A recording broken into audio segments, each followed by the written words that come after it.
മിശിഹായിൽ സ്നേഹമുള്ളവരെ, ഇന്നത്തെ വചന ശുശ്രൂഷയിൽ പങ്കുചേരുന്ന എല്ലാ മക്കൾക്കും വേണ്ടി നമുക്ക് പ്രാർത്ഥിക്കാം.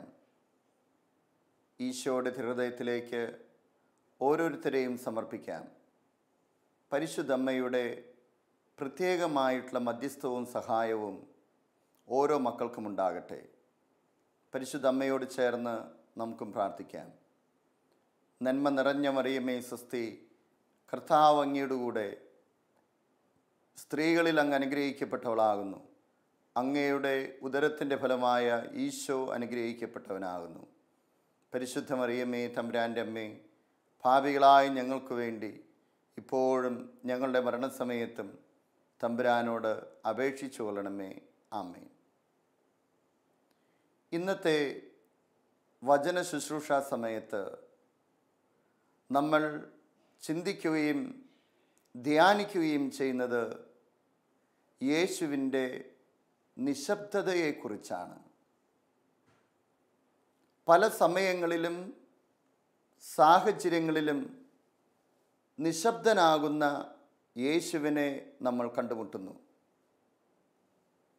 മത്തായിയുടെ സുവിശേഷം 26-ാം അധ്യായം 62, 63 തിരുവചനങ്ങളിൽ പ്രധാന പുരോഹിതൻ യേശുവിനോട് ചോദിക്കുന്നുണ്ട്, നിനക്കൊന്നും മറുപടി പറയാനില്ലേ? പീഡാനുഭവ രംഗത്തിൻ്റെ സമയത്താണ് പ്രധാന പുരോഹിതൻ ചോദ്യം ചെയ്യുന്നതിൻ്റെ ഭാഗമായി ഇങ്ങനെ യേശുവിനോട് ചോദിക്കുന്നത്, നിനക്കൊന്നും പറയാനില്ലേ? തിരുവചനം അവിടെ ചേർത്ത് വെച്ചിരിക്കുന്നു, ഈശോ നിശബ്ദനായിരുന്നു. വീണ്ടും യോഹന്നാൻ്റെ സുവിശേഷം 19-ാം അധ്യായം 9-ാം തിരുവചനം, പീലാത്തോസ് വീണ്ടും പ്രത്തോറിയത്തിൽ പ്രവേശിച്ച യേശുവിനോട് ചോദിച്ചു, നീ എവിടെ നിന്നാണ്? യേശു മറുപടിയൊന്നും പറഞ്ഞില്ല. നിശബ്ദനായി നിൽക്കുന്ന ഈശോ.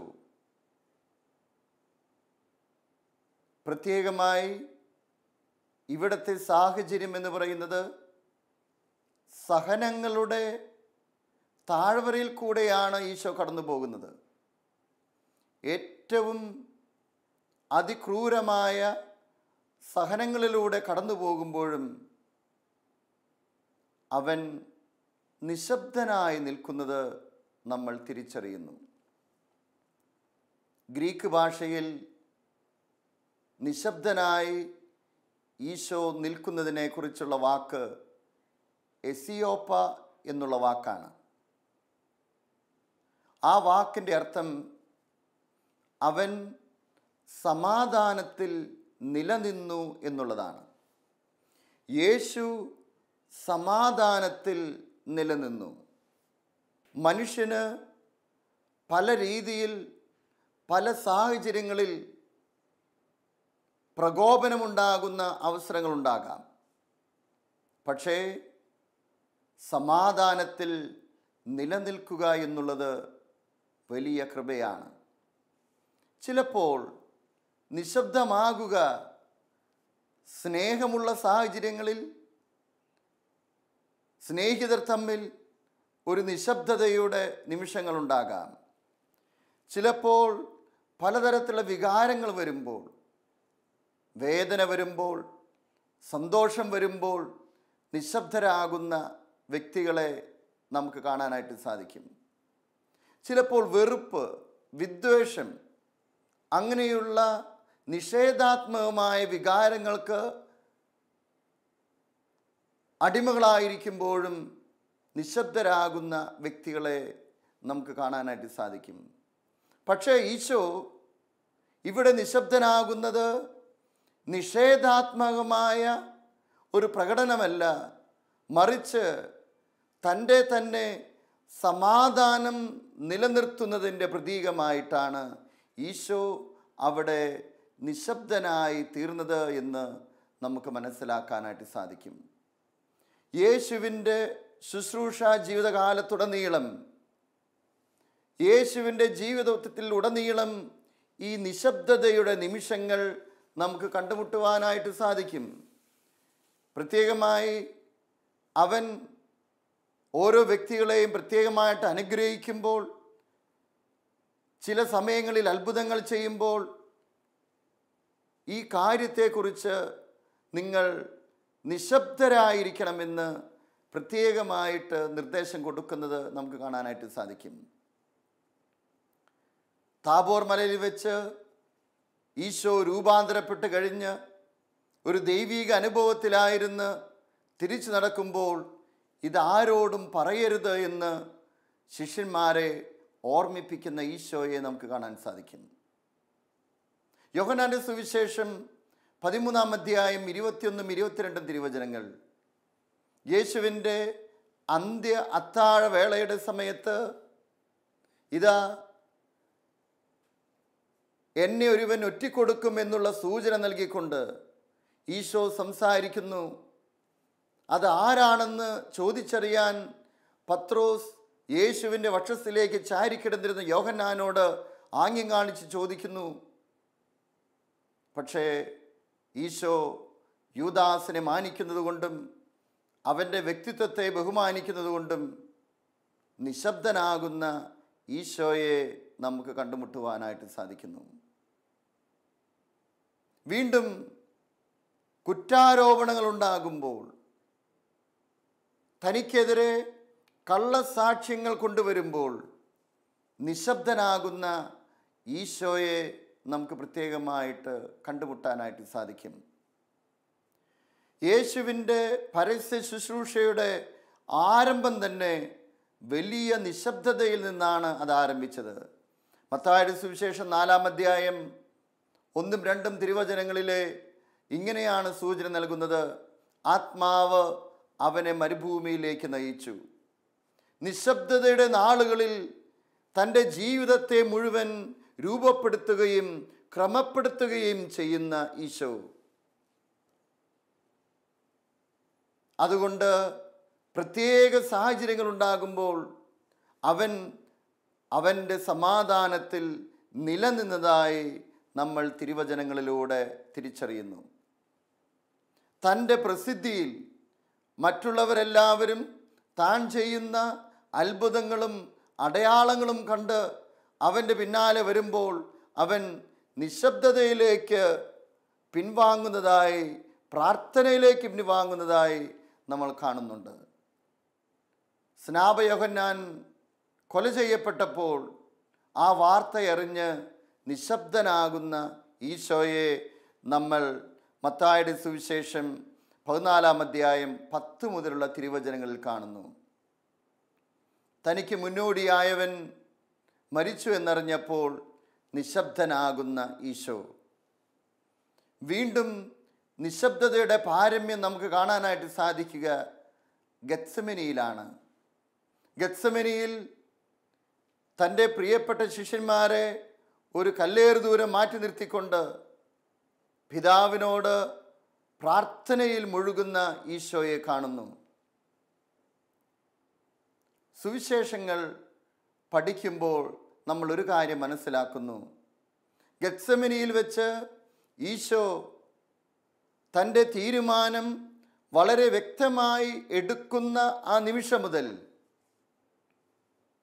പലപ്പോഴും നിശബ്ദനായി നീങ്ങുന്ന ഈശോയെ മാത്രമേ അവിടെ കാണുവാനായിട്ട് നമുക്ക് സാധിക്കുകയുള്ളൂ. തന്നെ തള്ളിപ്പറയുന്ന പത്രോസിൻ്റെ നേരെ നോക്കുക മാത്രമാണ് ഈശോ ചെയ്തത്. പലപ്പോഴും പീഡാനുഭവ വേളയിൽ നമ്മൾ ചിന്തിച്ചേക്കാം, എന്തുകൊണ്ട് ഈശോ ഈ നിശബ്ദത പാലിച്ചു? എന്തുകൊണ്ട് അവിടുന്ന് നിശബ്ദനായിരുന്നു?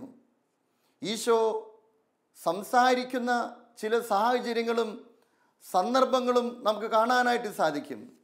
ഈശോ സംസാരിച്ചിരുന്നത് തൻ്റെ വ്യക്തിത്വത്തെക്കുറിച്ചും ദൗത്യത്തെക്കുറിച്ചും ചോദ്യം ചെയ്യപ്പെടുന്ന അവസരങ്ങളിൽ മാത്രമാണ് ഈശോ വ്യക്തമായിട്ട് സംസാരിക്കുന്നത് നമ്മുടെ ശ്രദ്ധയിൽപ്പെടുക. മറിച്ച് മറ്റെല്ലാ സാഹചര്യങ്ങളിലും അവൻ അവൻ്റെ സമാധാനത്തിൽ നിലനിൽക്കുന്നതായി നമ്മൾ തിരിച്ചറിയുന്നു. എങ്ങനെയാണ് ഈ സമാധാനത്തിൽ നിലനിൽക്കാനായിട്ട് ഈശോയ്ക്ക് സാധിച്ചത്? ഒന്നാമതായി പണ്ഡിതന്മാർ പറയുന്നു, ഇവനെതിരെയുള്ള വിധി, ഇവനെ വധിക്കണമെന്നുള്ള നിശ്ചയം ഇപ്പോൾ നടക്കുന്നതല്ല, മറിച്ച് ഇത് മുൻപേ തീരുമാനിച്ചുറപ്പിച്ചിട്ടുള്ളതാണ്. യോഹന്നാന്റെ സുവിശേഷം 11-ാം അധ്യായത്തിൽ ലാസറിനെ ഉയർപ്പിച്ചതിന് ശേഷം ഒത്തിരിയേറെ പേർ യേശുവിൽ വിശ്വസിക്കുകയും വളരെയേറെ പേർ അവൻ്റെ പിന്നാലെ പോവുകയും ചെയ്യുന്നു കാണുമ്പോൾ പ്രധാന പുരോഹിതൻ ഒരു പ്രസ്താവന നടത്തുന്നുണ്ട്.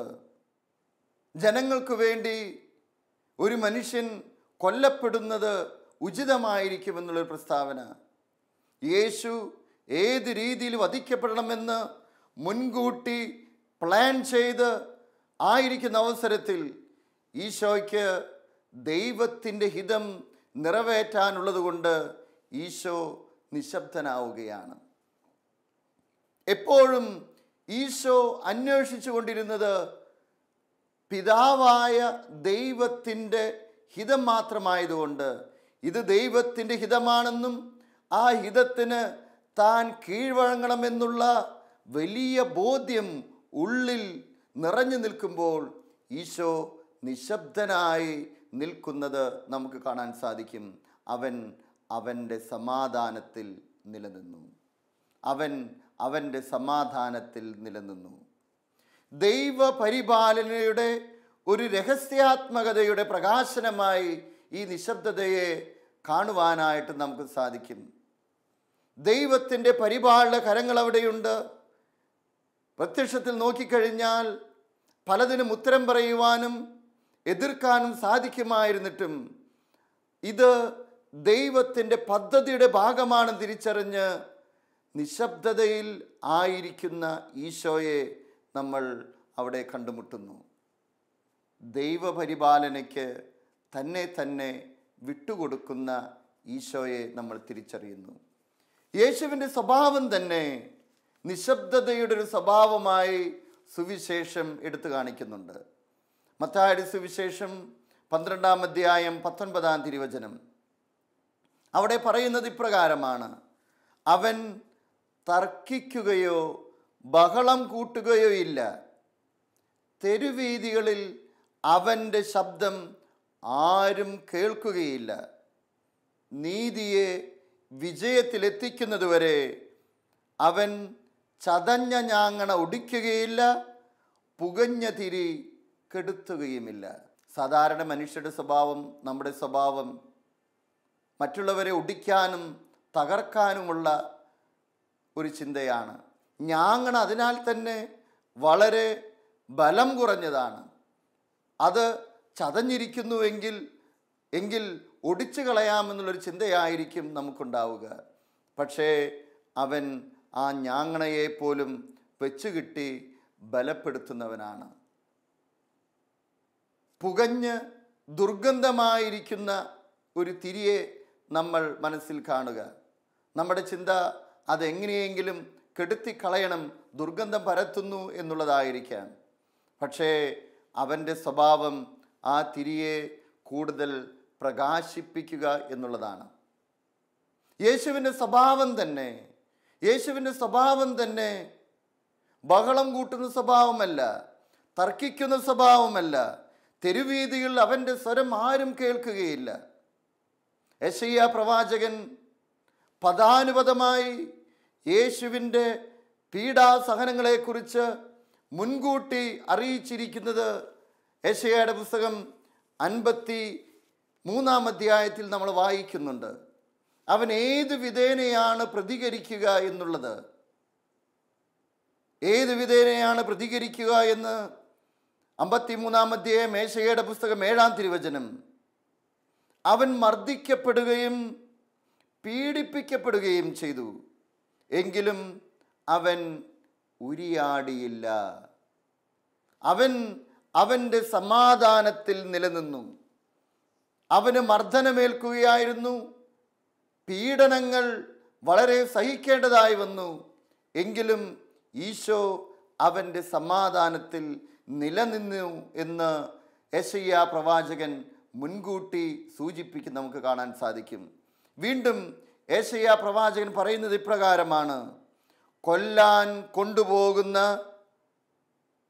കുഞ്ഞാടിനെ പോലെ, രോമം കത്തിരിക്കുന്നവരുടെ മുമ്പിൽ നിൽക്കുന്ന ചെമ്മരിയാടിനെ പോലെയും അവൻ മൗനം പാലിച്ചു.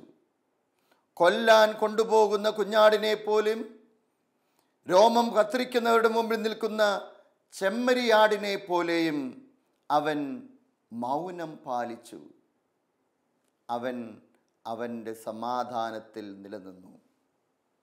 അവനെ കൊല്ലാനാണ് കൊണ്ടുപോകുന്നത്.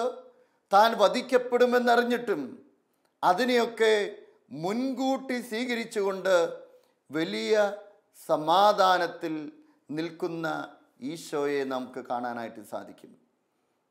അഞ്ചാമത്തെ സുവിശേഷം എന്ന പോലെ യെശയ്യാ പ്രവാചകൻ യേശുവിന് സംഭവിക്കാനിരിക്കുന്ന കാര്യങ്ങൾ ഓരോന്നായി ചിത്രീകരിക്കുന്നത്, പ്രത്യേകിച്ച് പീഡാനുഭവങ്ങൾ ചിത്രീകരിക്കുന്നത് വായിച്ചാൽ യേശു ഏത് സാഹചര്യങ്ങളിലും, പ്രത്യേകിച്ച് പീഡനങ്ങളുടെയും പരിഹാസങ്ങളുടെയും എല്ലാ വേദനകളുടെ നടുവിലും അവൻ്റെ സമാധാനം കൈവിട്ടില്ല എന്ന് നമുക്ക് മനസ്സിലാക്കാനായിട്ട് സാധിക്കും. പ്രത്യേകമായി പ്രിയപ്പെട്ടവരെ, യേശുവിൻ്റെ കുടുംബം തന്നെ ഇതുപോലെ സമാധാനത്തിൽ നിലനിൽക്കുന്നൊരു കുടുംബം പോലെ നമുക്ക് കാണാൻ സാധിക്കും. യേശുവുമായി ബന്ധപ്പെടുന്നവരൊക്കെ വലിയ സമാധാനം അല്ലെങ്കിൽ നിശബ്ദതയുടെ പര്യായമായി നിലനിൽക്കുന്നത് കാണാൻ സാധിക്കും. പിതാവായ ദൈവം എന്നെ കൈവിട്ടോ എന്ന് കുരിശിൽ കിടന്ന് ഈശോ ചോദിക്കുമ്പോഴും പിതാവ് അവിടെ മറുപടിയൊന്നും പറയുന്നില്ല. തൻ്റെ അമ്മയായ പരിശുദ്ധ കന്യകാമറിയം, അവളെക്കുറിച്ച് തിരുവചനം പറയുന്നത് ലൂക്ക 2:19, അവൾ ഹൃദയത്തിൽ സംഗ്രഹിച്ച് ഗാഢമായി ചിന്തിച്ചു കൊണ്ടിരുന്നു. വീണ്ടും ലൂക്കായുടെ സുവിശേഷം 2:51, അവൾ ഹൃദയത്തിൽ സംഗ്രഹിച്ചു. പുറത്തേക്കൊന്നും കാണിക്കാതെ ഹൃദയത്തിൽ സൂക്ഷിക്കുന്ന പരിശുദ്ധമ്മ. വിശുദ്ധ യൗസേപ്പ് പിതാവിനെ നോക്കുക. വിശുദ്ധ യൗസേപ്പ് പിതാവ് സംസാരിക്കുന്നവനായി നമ്മൾ കാണുന്നില്ല, മറിച്ച് സ്വപ്നത്തിലാണ് അവന് എല്ലാ രഹസ്യങ്ങളും വെളിപ്പെട്ട് കിട്ടുന്നതും അതനുസരിച്ച് പ്രവർത്തിക്കുന്നതുമായിട്ട് നമ്മൾ കാണുക. യേശു സ്നേഹിച്ചിരുന്ന ശിഷ്യൻ യോഹന്നാൻ കുരിശിൻ്റെ പുറകിൽ ശാന്തമായി നിൽക്കുന്നു. ഈശോ പറയുന്നത് ശ്രദ്ധിച്ച് അതനുസരിച്ച് പ്രവർത്തിക്കുന്ന പ്രിയപ്പെട്ട ശിഷ്യനെ നമ്മൾ കാണുന്നു. പ്രിയപ്പെട്ടവരെ, സമാധാനത്തിൽ നിലനിൽക്കുക എന്നുള്ളത് പ്രത്യേകമായി കർത്താവ് നൽകുന്ന വലിയ കൃപാവരമാണ്.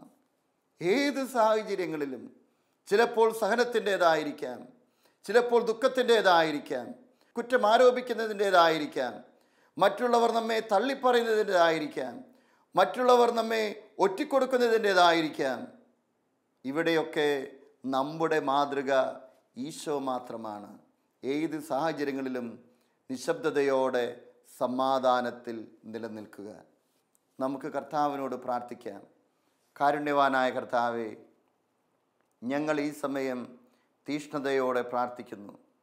ഞങ്ങളുടെ ജീവിതത്തിലും ജീവിത സാഹചര്യങ്ങളിലും സമാധാനത്തിൽ നിലനിന്ന് ഞങ്ങൾക്ക് മാതൃക കാണിച്ച ഈശോയെ, അങ്ങയുടെ മാതൃക പിൻചെല്ലുവാൻ ഞങ്ങൾക്ക് കൃപാവരവും അനുഗ്രഹവും നൽകണമേ. സമാധാനത്തിൽ നിലനിൽക്കുന്ന മക്കളായി ഞങ്ങളെ വളർത്തണമേ. നിത്യം പിതാവും പുത്രനും പരിശുദ്ധാത്മാവുമായി സർവേശ്വര എന്നേക്കും ആമേൻ.